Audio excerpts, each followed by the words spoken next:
Hi, எல்லாருக்கும் வணக்கம். இந்த வீடியோவில் நீங்கள் பார்க்க போகிற விஷயம் ஈழத்தமிழர்களால் கண்டுபிடிக்கப்பட்ட ஒரு விளையாட்டை பற்றி தான் இந்த வீடியோவில் பார்க்க போகிறோம். ஒரு புது தகவலாக இருக்கும். இது வரைக்கும் யாரும் இதை எக்ஸ்ப்ளோர் பண்ணியிருக்காங்களான்னு சொல்லி எனக்கு தெரியாது. எனக்கு தோணுச்சு, என்ன சொன்னால் நானும் இந்த விளையாட்டை விளையாடி கொண்டிருக்கிறேன் நீண்ட நாளாக. அதனால் இதையும் உங்களுக்கும் இதை எக்ஸ்ப்ளோர் பண்ணணும்னு சொல்லி எனக்கு விருப்பம் இருந்துச்சு. அதனால் நான் இந்த வீடியோவை செய்கிறேன். இதில் நிறைய விஷயம் பார்க்க போகிறோம். அதாவது இந்த விளையாட்டு ஈழத்தமிழர்களால் கண்டுபிடிக்கப்பட்ட விளையாட்டு என்ன, இது எந்தெந்த இடத்துல விளையாடப்பட்டது, எது வரைக்கும் விளையாடப்பட்டது, எந்த காலப்பகுதி வரைக்கும் விளையாடப்பட்டது, இது மாதிரி தகவல்களை இந்த வீடியோவில் பார்க்க போகிறோம். நீங்கள் ஃபர்ஸ்ட் டைம் என்னோட சேனலுக்கு வந்திருப்பீங்கன்னு சொன்னால் வெல்கம் டு மை சேனல். மறக்காமல் என்னோட சேனலை சப்ஸ்கிரைப் பண்ணிக்கொள்ளுங்க. அண்ட் என்னோட வீடியோ தொடர்ச்சியாக நீங்கள் பார்க்கணும்னு சொல்லி விரும்பினீங்கன்னா மறக்காமல் அந்த பெல் ஐக்கனை ப்ரெஸ் பண்ணுங்கள். நோட்டிஃபிகேஷனாக நான் போடுற வீடியோ எல்லாமே உங்களுக்கு வரும். சரி, தொடர்ந்தும் அந்த வீடியோ என்ன, இந்த தகவல் என்னன்னு சொல்லி தொடர்ந்தும் பார்க்கலாம். வெல்கம் டு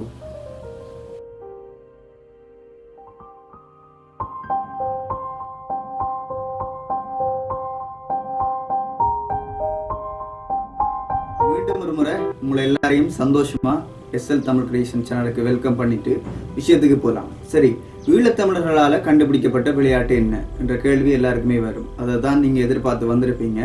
ஈழத்தமிழர்களால் மட்டுமே இந்த விளையாட்டு விளையாடப்பட்டு வருது. அதனால தான் நான் இது ஈழத்தமிழர்களால் உருவாக்கப்பட்ட ஒரு விளையாட்டுன்னு சொல்லி சொல்கிறேன்.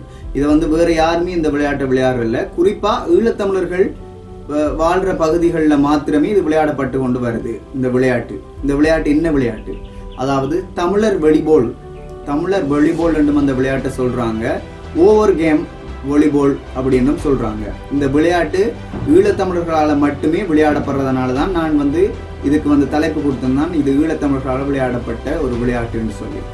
இது இப்ப இருந்து இல்லை, 60க்கு முதல், அதாவது 1960க்கு முதல் இருந்தே இந்த விளையாட்டு ஈழத்தமிழர்களால் விளையாடப்பட்டு வருது. அதாவது வாலிபால் கண்டுபிடிக்கப்பட்டதுக்கு பிற்பாடு தமிழர்களால் உருவாக்கப்பட்ட ஒரு வகையான வாலிபால் விளையாட்டு தான் இந்த தமிழர் வாலிபால் அல்லது ஓவர் கேம். இது குறிப்பா தமிழர்கள் இலங்கையில ஈழத்தமிழர்கள் வாழ்ந்த பகுதிகள், அதாவது அம்பாறை டு யாழ்ப்பாணம், அம்பாறையிலிருந்து யாழ்ப்பாணம் வரைக்கும் இந்த விளையாட்டு விளையாடினாங்க. இப்பவும் 2022 வரைக்கும் இந்த வகையான வாலிபால் விளையாடப்பட்டு கொண்டு வருது. நான் இந்த வீடியோ முடிவில் நான் அந்த வீடியோ பற்றி, அந்த விளையாட்டு பற்றிய வீடியோவை நான் உங்களுக்கு போட்டு காட்டுறேன். அப்போ தெரியும் உங்களுக்கு இந்த விளையாட்டு என்னன்னு சொல்லி தெளிவாக பார்க்கக்கூடிய மாதிரி இருக்கும். சரி, வாலிபாலுக்கும் தமிழர் வாலிபாலுக்கும் என்ன வித்தியாசம்? அதாவது வாலிபாலுக்கு இடையில இருக்கிற அந்த சில நியதிகள், சில விதிமுறைகள் தான் இந்த வாலிபாலுக்கும் தமிழர் வாலிபாலுக்கும், அதாவது ஓவர் கேமுக்கும் இடையிலான வித்தியாசம்.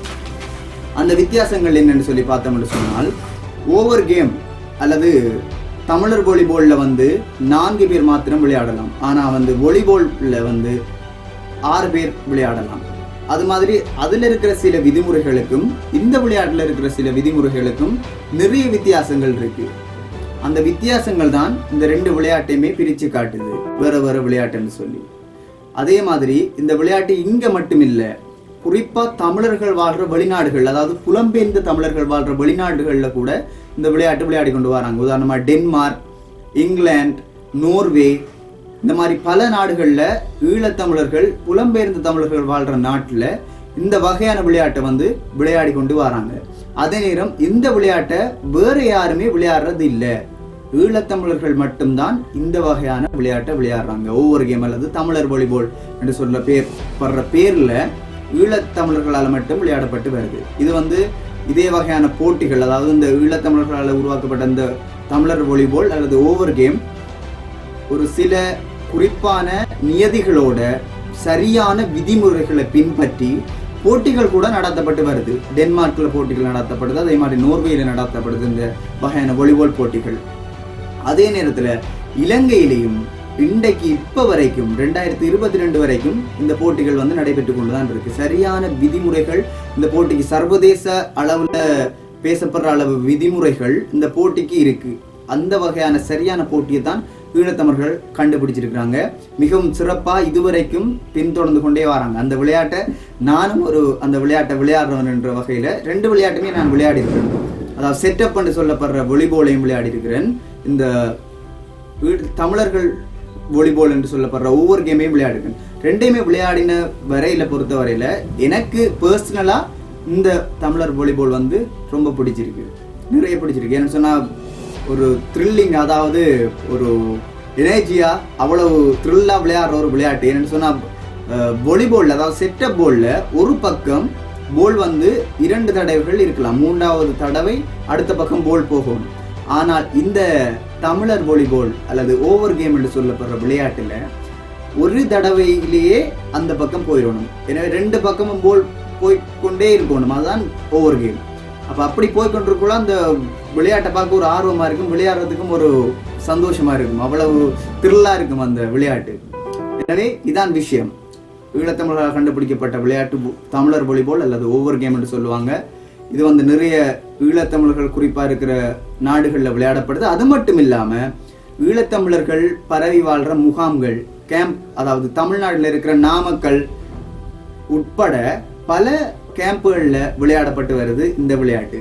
குறிப்பா அந்த மற்ற, அதாவது தமிழ்நாட்டில் இருக்கிற மக்கள் வந்து இந்த விளையாட்டை விளையாடுறவங்களும் ஒரு வித்தியாசமா வியர்ச்சியா பாக்குறாங்க, வியந்து பாக்குறாங்க, இது என்ன இது புது விளையாட்டா இருக்குன்னு சொல்லி.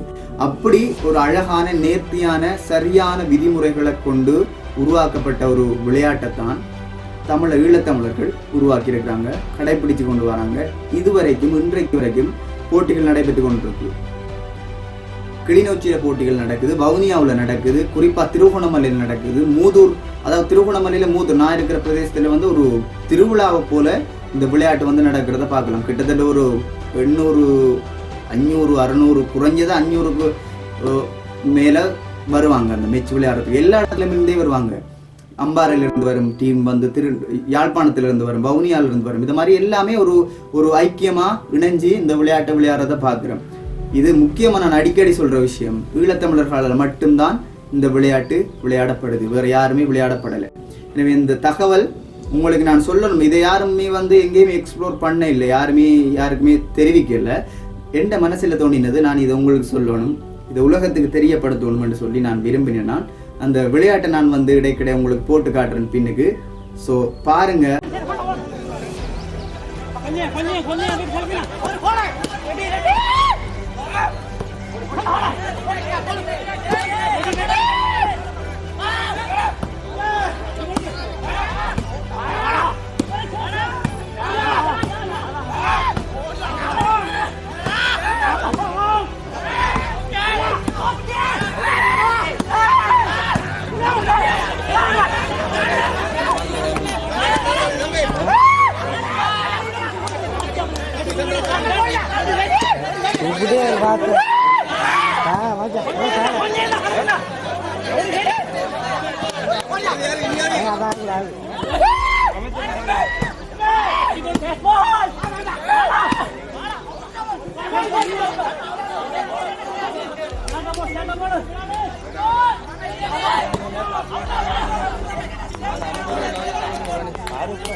നാട്ടിൽ അമ്മ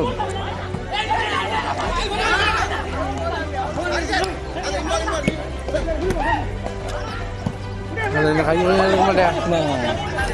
4 വരുമ്പോഴാണ്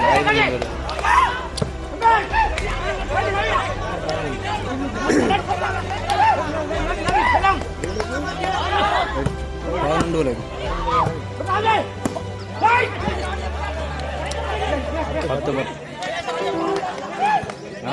தான் பிடிக்காம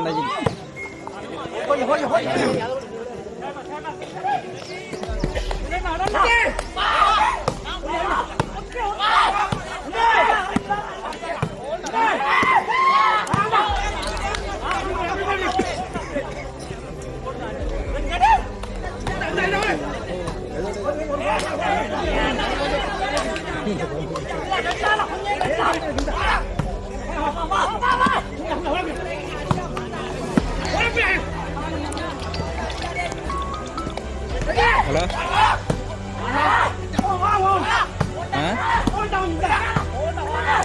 இல்லைங்கள அங்கே நிற்கிறோம்